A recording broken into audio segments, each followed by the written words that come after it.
Halo adik-adik, berjumpa lagi dengan kakak. Kali ini kakak akan bercerita tentang Keong Mas. Dongeng Keong Mas sendiri merupakan cerita rakyat Indonesia yang sangat populer. Berbagai buku cerita anak sudah mengkisahkan cerita rakyat Jawa Timur ini. Cerita rakyat Indonesia Keong Mas bahkan sudah diterjemahkan ke dalam bahasa asing. Beberapa kali cerita legenda Keong Mas ditampilkan dalam acara pentas seni teater. Tanpa berlama-lama langsung ke ceritanya.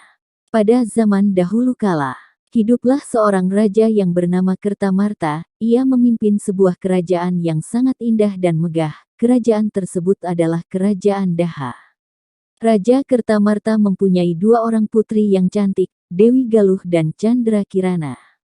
Kehidupan mereka sangat bahagia dan berkecukupan. Pada suatu hari, datanglah seorang pangeran tampan dari kerajaan Kahuripan. Pangeran tersebut bernama Raden Inu Kertapati. Kedatangan pangeran ke kerajaan Daha adalah untuk melamar salah satu putri raja, yaitu Candra Kirana. Kedatangan dan maksud pangeran sangat disambut baik oleh Raja Kertamarta. Putri Candra Kirana pun menerima lamaran pangeran Raden Inu Kertapati. Karena pertunangan itulah membuat Dewi Galuh merasa sangat iri. Ia menaruh hati pada Raden Inu Kertapati dan merasa dirinya lah yang lebih cocok menjadi tunangannya. Dari perasaan irilah kemudian berkembang menjadi perasaan benci. Dewi Galuh mulai merencanakan untuk menyingkirkan Candra Kirana dari kerajaan.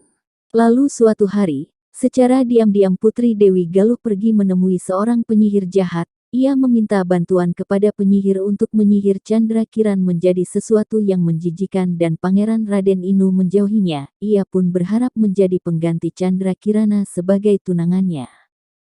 Penyihir pun menyetujui permintaan Dewi Galuh. Namun, penyihir tidak dapat masuk istana karena akan menimbulkan sebuah kecurigaan. Akhirnya, Dewi Galuh mempunyai siasat untuk memfitnah Candra Kirana, sehingga ia diusir dari kerajaan. Candra Kirana meninggalkan kerajaan dengan perasaan sedih. Di tengah perjalanan ia bertemu dengan penyihir jahat dan menyihir Candra Kirana menjadi Keong Mas. Setelah berhasil menyihir Candra Kirana, penyihir langsung membuangnya ke sungai. Kutukanmu akan hilang, jika kamu dapat bertemu dengan tunanganmu Pangeran Raden Inu, ujar penyihir. Suatu hari, seorang nenek sedang mencari ikan dengan menggunakan jala. Akhirnya, Keong Mas ikut tersangkut oleh jala tersebut. Melihat betapa indahnya Keong Mas yang ia dapatkan, si nenek langsung membawanya pulang dan disimpannya Keong Mas di tempayan. Nenek tersebut memelihara Keong Mas dengan baik dan memberikan makan, agar tidak mati. Keesokan harinya, sang nenek kembali ke sungai untuk mencari ikan. Namun, tidak satu pun yang ia dapatkan. Karena sudah terlalu lama tapi tidak mendapatkan hasil, ia pun segera memutuskan untuk pulang ke rumah. Ketika nenek sampai di rumah, ia sangat terkejut. Ia melihat makanan yang sangat enak sudah tersedia di atas mejanya. Ia merasa sangat heran dan bertanya-tanya siapa yang sudah membuatkan makanan ini. Setiap hari kejadian serupa terus terjadi. Karena merasa penasaran, sang nenek memutuskan untuk pura-pura pergi ke laut. Sebenarnya ia ingin tahu dan mengintip siapa yang sudah membuatkan makanan setiap hari. Sang nenek sangat terkejut melihat Keong Mas yang ia simpan di tempayan berubah menjadi seorang gadis yang cantik jelita. Gadis cantik tersebut langsung menyiapkan makanan di atas meja. Karena rasa penasarannya, sang nenek langsung menghampiri gadis cantik tersebut. "Siapa kamu putri yang cantik? Dan dari manakah asalmu?" tanya sang nenek. Keong Mas yang berubah menjadi wujud aslinya yaitu Candra Kirana. Sangat terkejut melihat kedatangan sang nenek yang tiba-tiba. Akhirnya, Candra Kirana menjelaskan siapa ia sebenarnya. Dan menceritakan kenapa ia berubah menjadi Keong Mas. Setelah menjelaskan kepada sang nenek, Candra Kirana pun kembali berubah wujud menjadi Keong Mas. Sementara, Pangeran Raden Inu terus mencari putri Candra Kirana yang mendadak hilang entah kemana. Namun, kabar dari Candra Kirana pun tidak dapat ia dapatkan. Pangeran Raden Inu Kertapati sangat yakin bahwa Candra Kirana masih hidup. Karena keyakinannya itu membuat Raden Inu tidak berhenti mencari. Ia pun berjanji, tidak akan kembali ke kerajaan sebelum menemukan tunangannya Chandra Kirana. Akhirnya, penyihir jahat mengetahui bahwa Pangeran Raden sedang mencari Chandra Kirana. Ia mencari cara agar pangeran tidak dapat menemukan Chandra Kirana. Ia pun menyamar menjadi seekor burung gagak. Di tengah perjalanan, Raden Inu dikejutkan oleh burung gagak yang dapat bicara. Burung gagak tersebut mengetahui tujuannya.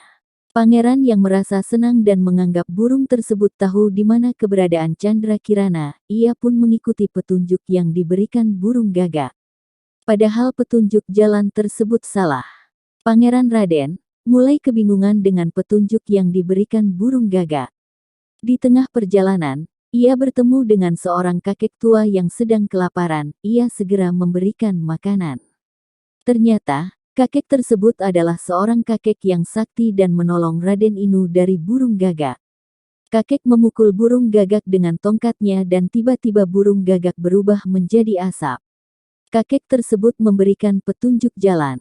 Pangeran Raden Inu Kertapati segera menuju desa Dadapan. Berhari-hari, ia menempuh perjalanan. Namun, di tengah perjalanan bekalnya telah habis, ia merasa sangat kehausan. Ia pun melihat sebuah rumah dan segera menuju ke rumah tersebut. Ia berniat untuk meminta segelas air. Namun, bukannya hanya air yang ia dapatkan, tetapi juga Chandra Kira yang ia cari. Ia melihat tunangannya dari jendela sedang memasak. Akhirnya, Pangeran Raden dapat menemukan Chandra Kirana. Ia merasa sangat senang. Begitu pula dengan Chandra Kirana yang berhasil menghilangkan kutukannya apabila bertemu dengan tunangannya. Chandra Kirana menjadi gadis cantik jelita. Raden Inu Kertapati segera membawa Chandra Kirana ke kerajaan Daha. Ia pun mengajak nenek yang sudah menolongnya. Chandra Kirana pun menjelaskan perbuatan Dewi Galuh selama ini kepada Baginda Raja.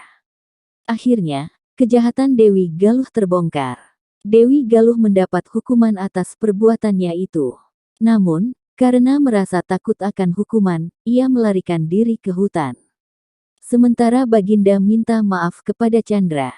Akhirnya, Pangeran Raden Inu dan Chandra Kirana memutuskan untuk menikah, dan mereka hidup bahagia. Dengan bertemunya Raden Inu dan Chandra Kirana, berakhir pula cerita Keong Mas ini. Seperti biasanya kakak tidak lupa mengingatkan adik-adik untuk tekan tombol subscribe agar tidak ketinggalan cerita dari kakak. Pesan moral dari cerita rakyat Indonesia Keong Mas atau dongeng Keong Mas adalah sebaik-baiknya kamu menutupi kejahatan, suatu saat akan terbongkar juga. Selalu berbuat baik dan jauhkan diri dari iri dengki, maka kamu akan selamat dalam menjalani kehidupan. Sekian dari kakak. Semoga cerita dari kakak menyenangkan adik-adik dan dapat menjadi teman penghantar tidur adik-adik. Jangan lupa subscribe dan terima kasih. Sampai jumpa di cerita selanjutnya.